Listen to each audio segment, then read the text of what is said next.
Bienvenue dans la deuxième partie de notre émission dédiée à la création de combinaisons néoprène. C'est parti.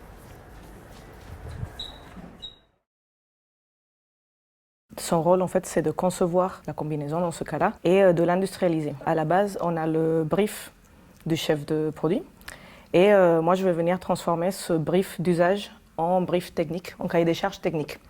Donc, à partir de ce cahier des charges technique, avec le reste de l'équipe, la prototypiste, la modéliste, on va venir créer un prototype conforme à nos attentes.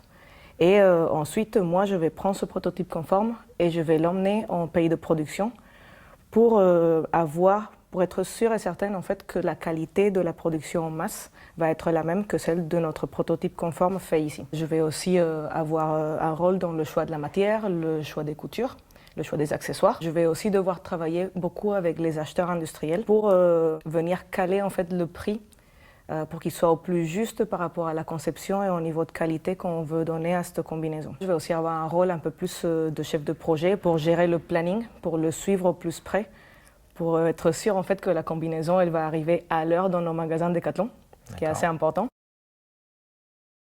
La spécificité d'une combinaison pour aller sous l'eau, elle tient dans son néoprène, dans ses coutures. Est-ce que tu peux nous en dire un petit peu plus à ce sujet? Le néoprène, en fait, à la base, c'est un matériau composite. Il a un cœur en mousse et une lamination haute et basse. Le choix de notre néoprène va déjà avoir une influence sur les trois parties. Donc, selon si la combinaison elle va être pour des eaux froides, pour des eaux tropicales, pour des eaux tempérées, on va venir choisir l'épaisseur en fait, du néoprène. Donc forcément, si on a une combinaison eau froide, on va venir choisir une épaisseur qui peut aller jusqu'à 7 mm. Si on veut une combinaison eau chaude, ça peut aller de 1,5 jusqu'à 3. Après, donc, une fois que la matière a été choisie, on va venir choisir le type de couture, le type d'assemblage. Ça va dépendre de si on veut une combinaison eau tropicale ou eau froide. Donc on a deux types de couture qu'on utilise pour le néoprène. Une couture qui s'appelle flat lock, qui est une couture justement assez plate, où les deux assemblages vont presque pas se voir. Par contre, cette couture, les aiguilles, elles traversent. Donc, elle ne sera pas étanche. On l'utilisera pour les eaux tropicales, en général. Okay. Après, on a une deuxième méthode d'assemblage qui s'appelle GBS.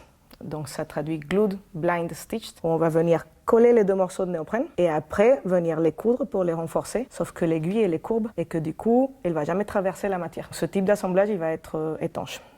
Donc lorsqu'on a besoin, on va venir jouer sur ces deux types d'assemblage majeurs. Alors maintenant, j'aimerais bien que tu me parles de l'impact écologique dans la création des combinaisons apnées et de la volonté de Subéa aujourd'hui et pour demain. Dans une combinaison en néoprène, clairement, le plus gros impact environnemental, ça va être la matière en elle-même. Le néoprène, il est créé de base à partir des dérivés du pétrole. Ouais. C'est non renouvelable, c'est non recyclable. La volonté de Subéa par rapport à ça, c'est d'essayer de toutes les façons possibles d'améliorer cette matière, qui aujourd'hui est un peu la seule dont on dispose pour faire les combinaisons d'apnée.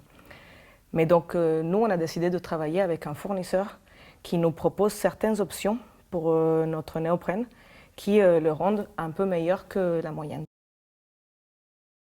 Par exemple, on va venir remplacer certains dérivés pétrochimiques par des dérivés minéraux. Un ingrédient clé qui s'appelle le carbon black dans la composition du néoprène, qu'on va venir sortir plutôt de vieux pneus recyclés qu'à partir du pétrole tout neuf. Pour créer le complexe néoprène, donc, comme je disais, il y a de la mousse, une lamination haute, une lamination basse. Ouais. Et pour venir faire adhérer ces laminations à la mousse, on utilise des très grandes quantités de colle. Et donc, nous, aujourd'hui, sur notre néoprène, cette colle qui avant était à base de solvant, aujourd'hui, on l'a remplacée par une colle à base d'eau. C'est les plus grosses améliorations sur lesquelles on est en train de travailler aujourd'hui. En 2018, il y a eu un changement dans la directive EPI. Donc ça veut dire qu'aujourd'hui, les fabricants qui veulent mettre sur le marché une combinaison d'apnée, ils vont être obligés de faire tout un processus de certification sur leur combinaison, donc dans un laboratoire accrédité. Et ces laboratoires, ils vont vérifier quoi du coup sur les combinaisons? Ils vont venir faire des tests de résistance, des tests thermiques qui vont venir assurer que la combinaison va bien protéger l'utilisateur quand il ira sous l'eau. Et ça, avant, c'était à la discrétion du fabricant. Exactement. Et maintenant, c'est obligatoire. Donc, ça ne veut pas dire que les combinaisons qu'il y avait avant sont pas bonnes. Pas testées. C'est juste que maintenant, il va falloir les tester et ça va induire un coût supérieur. D'accord.